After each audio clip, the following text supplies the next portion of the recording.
So this isn't a new thing. Acts of somebody with BPD hoovering the person with BPD when the person with BPD ghosts or discards them, especially when not all people with BPD hoover. So people are wanting to be hoovered, people are expecting to be hoovered, people don't understand what happened with the ghosting or the silent treatment that becomes that end split that you can't know is about to happen or may have happened some time ago now for you.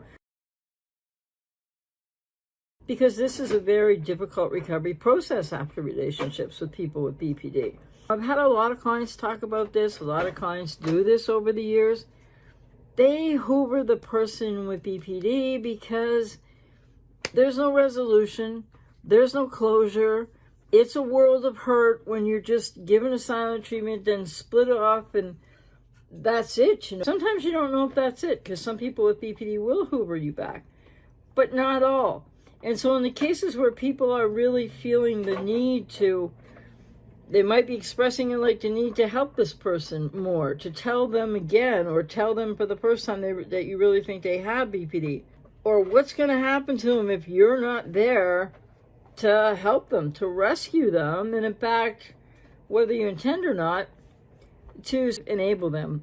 Why do people who have gone through a world of hurt, and you might be one of them, hoover the borderline when the person with BPD doesn't hoover them? Now, this isn't everybody by any means, right? Then if the person with BPD just ghosts you, discards you with silent treatment perhaps before that, but certainly silent treatment with that, and people are in worlds of hurt, and people lose themselves in these relationships, and they are those unhealthy bonds. There are addictive realities to these relationships for people who have codependency or who've been with people with BPD, whether you consider yourself an empath or a codependent or whatever your issues may be, but they are issues from adverse experience in your childhood to one degree or another. It might not be something huge, but when you're a young child, something not so incredibly huge when you look back in the rearview mirror was pretty huge when you were a developing child. So again, codependency being that adverse childhood experience response, not some kind of like blame the person for, getting into a relationship or whatever, not at all. Why are people, and if you're one of them, what I'd love to hear from you in the comments, why do you think, if you've ever done this, that you've actually reversed hoovered? In other words, you've hoovered the ex with BPD. You've tried to get back in touch, or right now you might be in a place of wanting to write them a letter or send them an email or contact them by proxy. In other words, have somebody else contact them. Maybe, depending on age, it could be a parent. Maybe you got to know their family. Maybe it's a sister or something of the person with BPD. And you just want to get your message across again that they really need to know what's happening for them, because you're still overreaching, and you're still trying to help them and rescue them.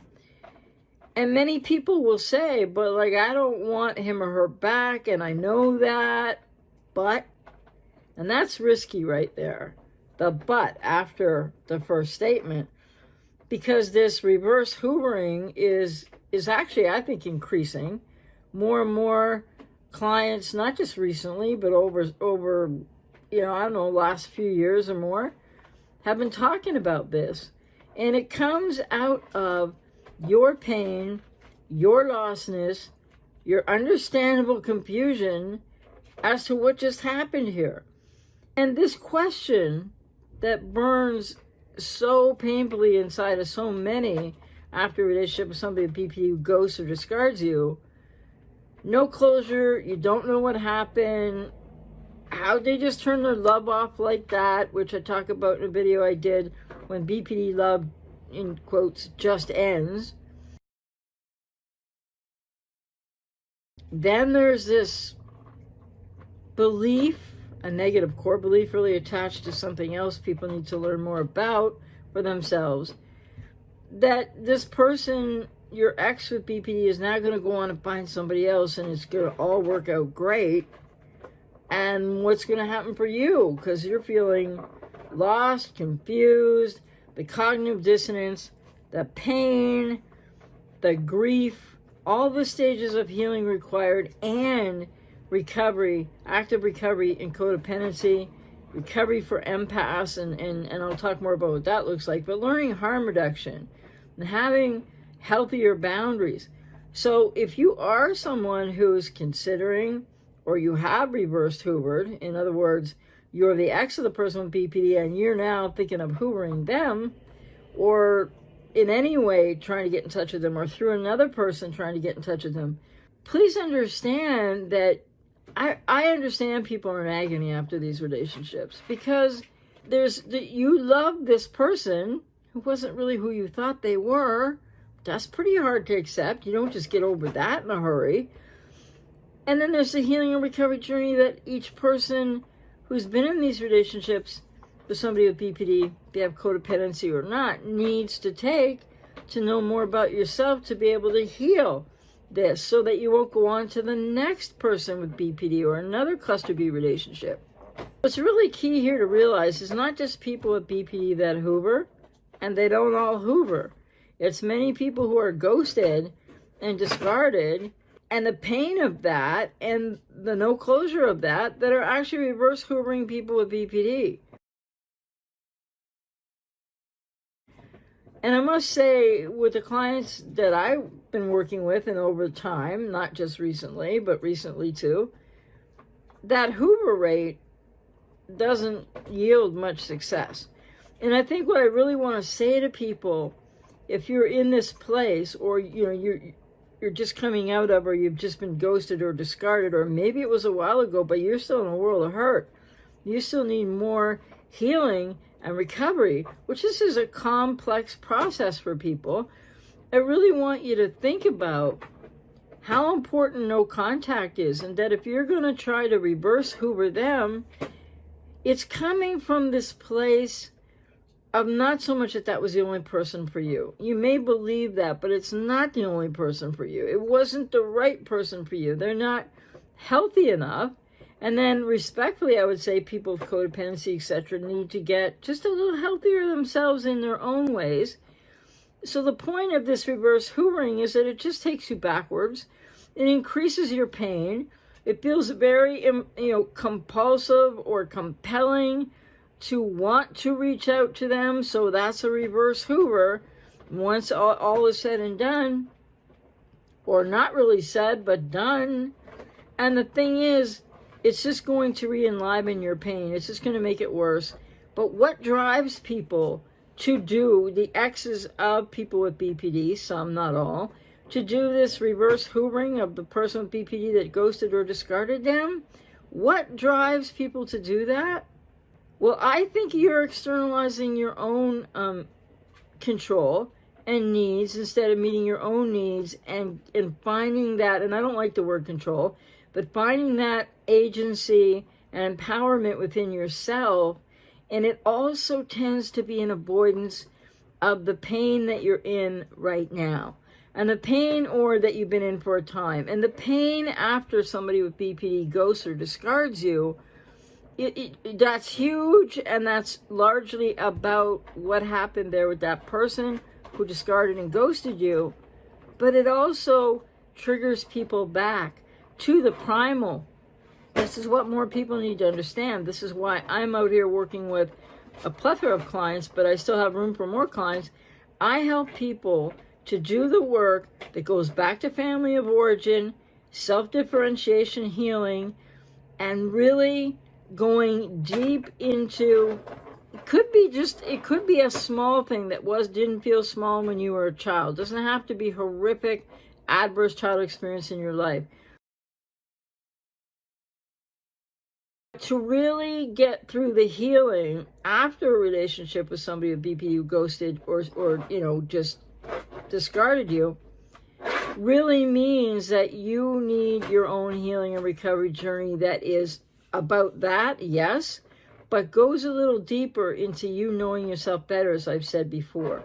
So if you're somebody sitting on the precipice, on that cusp of, but I really want to contact him or her, because I really, which is X is hoovering people with BPD. I'm not saying it's the same as a BPD hoover, but it's just not healthy for you, and it's going to increase your pain. So I hope that you will think about that, and I hope that you will know that as impossible as your pain, longing, that real addictive reality there that I'm going to talk more about after these types of unhealthy bonded relationships, that was not your soulmate. This is not the only person in the world for you, but you do need to get on your own healing recovery journey, and you do need to know yourself better. So you have a lot of people with codependency, exes of those with BPD, who reverse hoover, or even if you don't reverse hoover, you have a lot to work out and figure out so that you're not stuck with these negative core beliefs that you have that are so painful, that this was your soulmate, this is the only person, somehow you messed it up, if only you could have been this or that or the other, or didn't do or say something that you did do, or did something that you didn't do, that this person with BPD would still be with you. And then that other often said to me, like millions of times by a plethora of clients over the years, well, is this person just going to go on and meet the next guy or woman, and man or woman, and just, that relationship will work out because maybe it was me, and maybe the answer is no. Without treatment, without therapy, they continue the repetition compulsion cycles of their own patterns from their own adverse childhood experience and the loss of self. But guess what? So do people with codependency. So are empaths who can't seek harm reduction and are really putting themselves in the way of increasing their pain on top of all the pain that somebody leaving you, ghosting you, silent treatment, and discarding you gives you, whether it's a borderline or narcissist. So the reality with this is that people are trying in a plethora of ways to avoid their own pain. And so today I would say to you, rather than reverse hoover the X with BPD or NPD even, and not all people are doing that. Some people go on quickly to another relationship, and it's another BPD person or person with NPD. And this can be a repeating cycle in people's lives with codependency, or on the other side of the equation, so to speak.